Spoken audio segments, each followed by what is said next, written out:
시작하겠습니다. 오늘은 비타민 B군에 대해서 말씀을 드릴 거예요. 저희 제품에는 비타민 B 플러스하고 이스트 B가 있잖아요.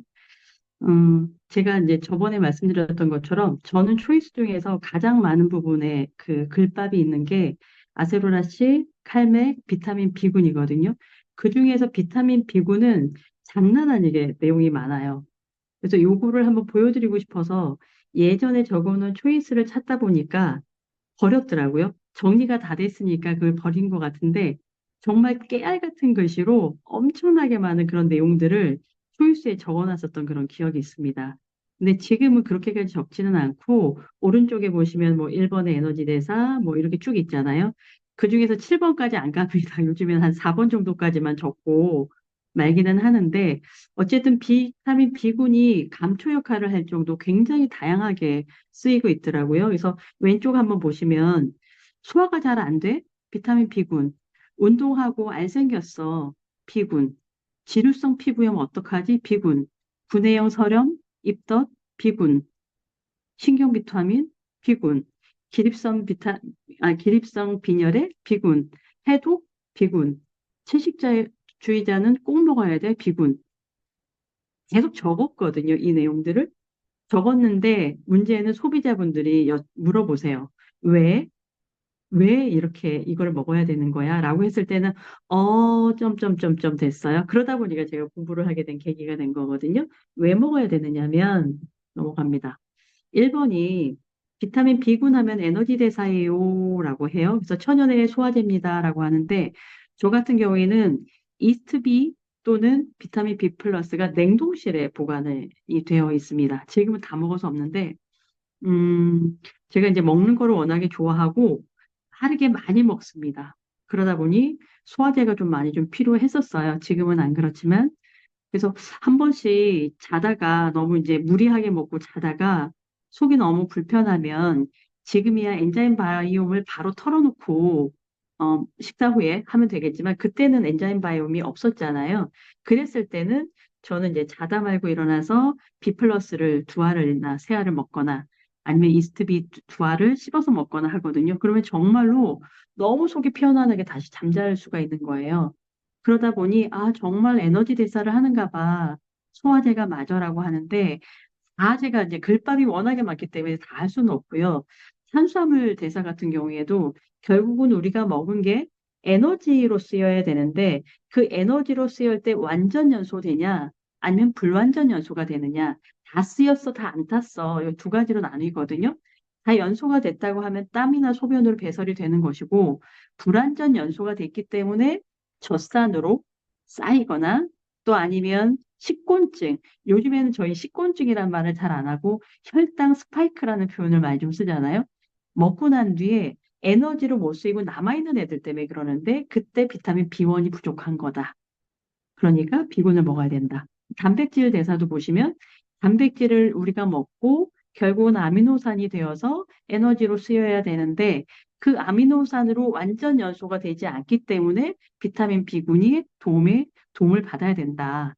그래서 요거는 좀 다른 내용이긴 하지만 생리통 이런 부분, 요건 제가 재밌어서 그때 공부하면서 정리를 해놓은 거거든요. 아, 생리통도 1차 생리통, 2차 생리통이 있었구나. 1차 생리통 같은 경우는 특별한 이유가 없이 그냥 근육의 이완과 이제 혈액의 양하고 관계 있구나라는 걸 알게 됐었고, 2차 생리통 같은 경우 산부인과성 문제이기 때문에 병원에 가라고 그렇게 얘기를 하더라고요. 그래서 요거는 참고로 제가 그때 기록했었던 내용이기 때문에 적어놨고요. 그다음에 생리지연 증후군 있는 친구들 굉장히 많은데 그 친구들 역시도 비타민 B군이 들어가면 효과가 굉장히 좋습니다. 간말이 놀랜산이랑. 그리고 입덧을 하면 잘 못 먹는다고 하잖아요. 그래서 입덧을 왜 하지? 그거 역시도 단백질이 아미노산으로 제대로 대사가 되지 않아서 그래. 그러니까 대사를 해주려고 하니까 에너지 대사에 도움이 되는 비타민 B군을 먹어야 되는 거였고, 자궁경부암 같은 경우도 비타민 B군이네요. 그다음에 경구피임약을 많이 드시는 분들한테도 비타민 B군이 필요했더라고요. 그다음에 이제 탄수화물, 단백질, 그다음에 이제 지방 대사인데 지방 역시도 우리가 먹은 것이 에너지가 돼야 되는데 이 에너지가 되는 과정에서 또다시 비타민 B군의 역할이 굉장히 중요하다는 겁니다. 그래서 중간 네모를 보시면은요.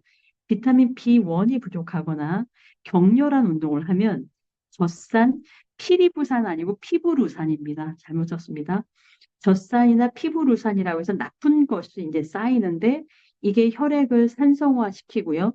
혈액이 산성화되면 우리 혈액은 약 알칼리성으로 만들기 위해서 혈액의 양이 증가하고 수분량이 증가하고 부종이 생기고 결국 심장에 부담이 간다. 저는 이런 내용들이 되게 아하 하면서 굉장히 좋았었거든요. 그래서 일단은 다 다시 한번 정리를 했는데 참고가 되셨으면 좋겠다는 그런 마음으로 했고요. 그다음에 유산소 운동을 하라. 그다음에 산소 공급을 많이 하라라는 얘기를 했을 때, 그 전에 왜 PT를 받으면 어떤 선생님은 PT 하면서 호흡하는 것까지 가르쳐 주는 선생님이 계셨어요. 그래서 저는 혼자 생각에 이거를 공부하기 전에는 뭐 이렇게까지 하라고 하나. 그냥 하면 되지. 근육 좀 올리면 되는 거 아니야라고 생각했는데 이 산소의 공급이 너무 많아지면 그거 역시도 젖산을 많이 생성을 시킨다고 하더라고요. 그래서 이런 내용도 알고 운동을 하시면 좋을 것 같고, 그다음에 운동 많이 하시는 분, 임산부, 수유부, 단 음식, 청량음료 많이 먹잖아요. 요즘 젊은 분들. 그리고 스트레스도 굉장히 많이 받는데 이런 분들은 비타민 B1이 빨리 고갈이 된대요. 그러다 보니 TV에서 뭐 활력 비타민 하면서 뭐 비타민 B군 하고 얘기가 나오는 게 이렇게 많이 고갈이 되고 있기 때문에 그렇구나. 그래서 많이 피곤하니까 활력을 주자고 비타민 B군을 먹으라고 하는구나라는 걸 저도 또 이제 알게 되는 거고, 그다음에 그 비타민 B1은 쌀겨에 많다고 하는데 저희가 쌀은 도정을 해서 먹잖아요. 그러니 쌀겨에 그 눈이 없어요.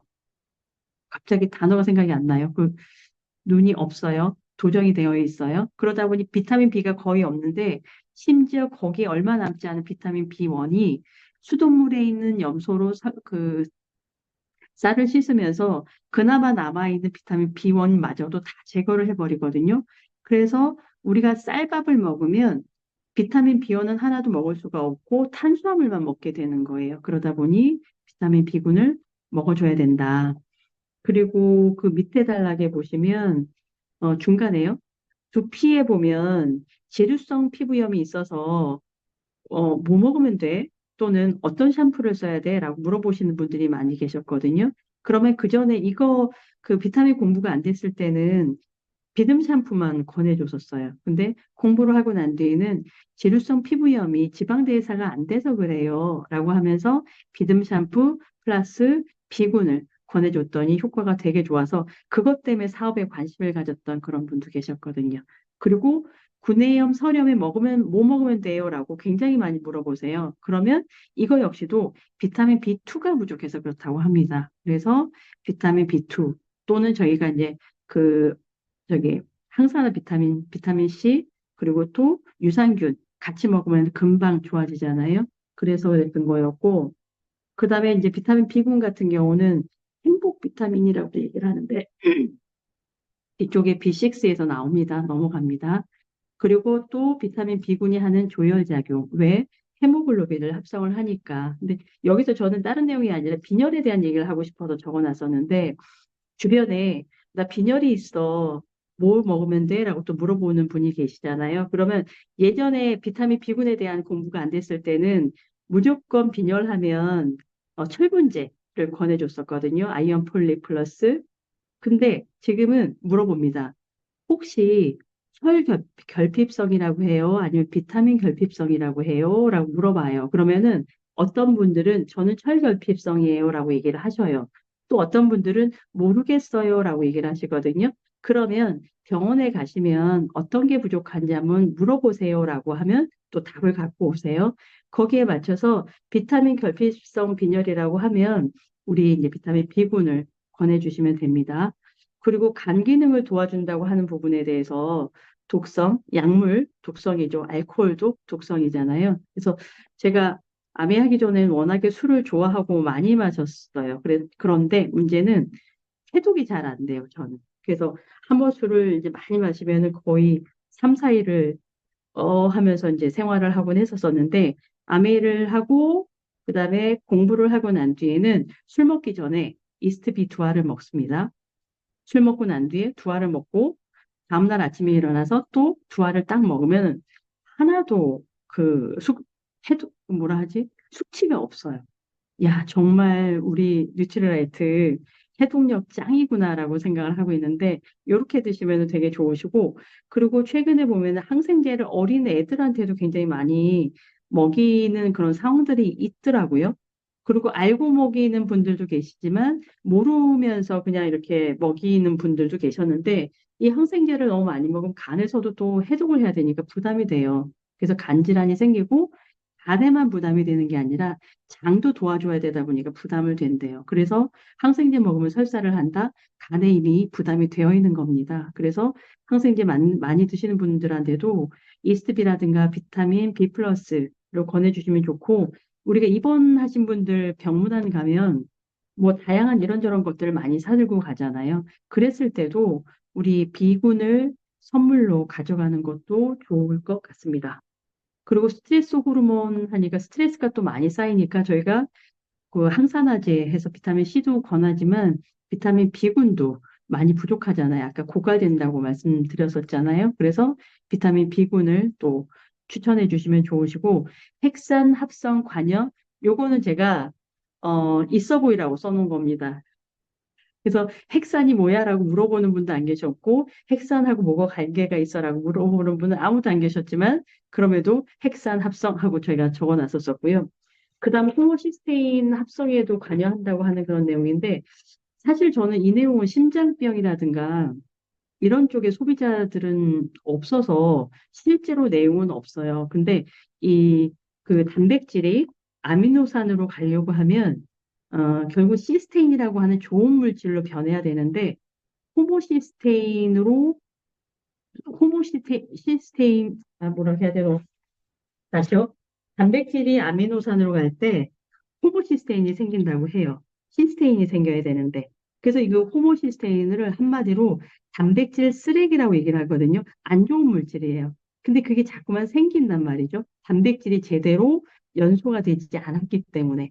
그래서 그것 때문에 생기는 그런 질병이 뭐 심혈관 질환, 혈액순환 장애, 동맥경화, 심장병 등이 생길 수가 있다는 거죠. 그래서 주변에 심장병이라든가 좀 전에 말씀드린 이런 장애가 있는 분들이 계시면 호모시스테인의 수치가 정상인지 높은지 이거 한번 알아보시면 이것도 이제 살아있는 공부로서 되게 좋으실 것 같거든요. 그랬을 때는 결국은 찌꺼기를 없애주는 역할을 하는 게 비타민 B군이기 때문에 B 플러스 또는 이스트비를 권해주셔도 같이 플러스가 되면 되게 좋을 것 같고, 그 다음에 아까 채식주의자는 꼭 비타민 B군을 먹어야 된다고 하는데 왜 그러냐면 채식주의자, 우유, 계란, 고기 안 드시는 분들 비타민 B12이 부족하다고 해요. 그러니까 B12을 먹어야 되는데 저희는 한 가지만 있는 게 아니라 복합으로 있기 때문에 비타민 B군을 드시라고 말씀을 드리는 거고, 슬프게도 나이가 많아지거나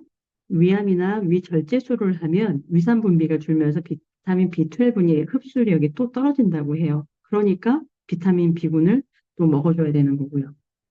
그 다음에 이제 여기부터의 내용을 제가 다 말씀드릴 수는 없어요. 근데 정리를 했거든요. 비타민 B1, B2, 그리고 B3, B5, B6. 아까 제가 나중에 말씀드릴게요 했는데, 여기 세로토닌, B6가 세로토닌 행복 호르몬을 생성하는 데 도움이 되기 때문에, 이제 그 우울증이라든가 조울증, 감정의 기복이 큰 분들이 계신다고 하면, 비타민 B군이 신경 그 비타민이고, 그 다음에 칼맥은 신경 미네랄이거든요. 그래서 두 가지를 같이 또 이제 감정 기복 심한 분들은 같이 전해주면 좋으실 것 같아요. 그래서 이런 내용들은 그냥 눈으로 읽어보면은 조금 어렵고, 음, 그 단어를 표현해서 입 밖으로 소리를 내서 읽어보시면서 개별적으로 정리를 좀 하셨으면 좋겠고요. 그 다음 비타민 B7, 9, 12까지 있어요. 그리고 또 하다 보면 맨 끝에 부분입니다. 다 왔어요. 왜 4는 없고 8은 없고 10은 왜 11은 없어? 라고 이렇게 물어보는 분들 안 계신. 있나요? 저는 이게 궁금했거든요. 그랬더니 우리 몸에 필요 없거나 독성의 작용으로 영양에 굳이 넣지 않게 됐다고 해요. 그래서 뉴트리라이트가 쓸데없는 짓 안 하잖아요. 가장의 그 최적의 그런 효과만을 얘기를 하는데 처음에는 이스트비 한 가지만 있었어요. 그래서 이스트비에는 7가지의 비타민 B군과 그리고 대두 단백질이 함유가 되어 있었는데 문제는 호불호가 굉장히 심한 것 중에 하나가 이스트비였거든요. 못 먹겠다. 아무리 좋아도 못 씹어 먹겠다. 알이 커서 그냥 삼키지도 못한다.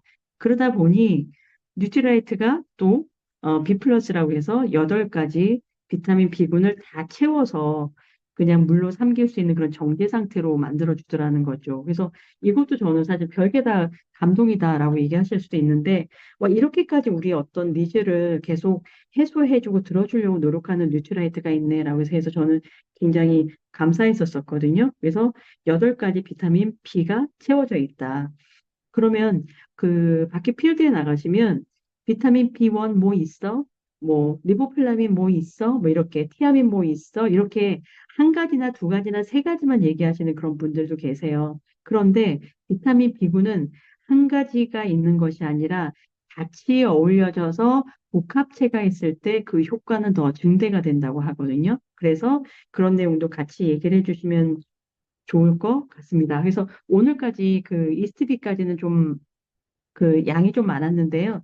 다음 주부터는 굉장히 빠르게 진행이 좀 될 겁니다. 네, 이상으로 마치겠습니다.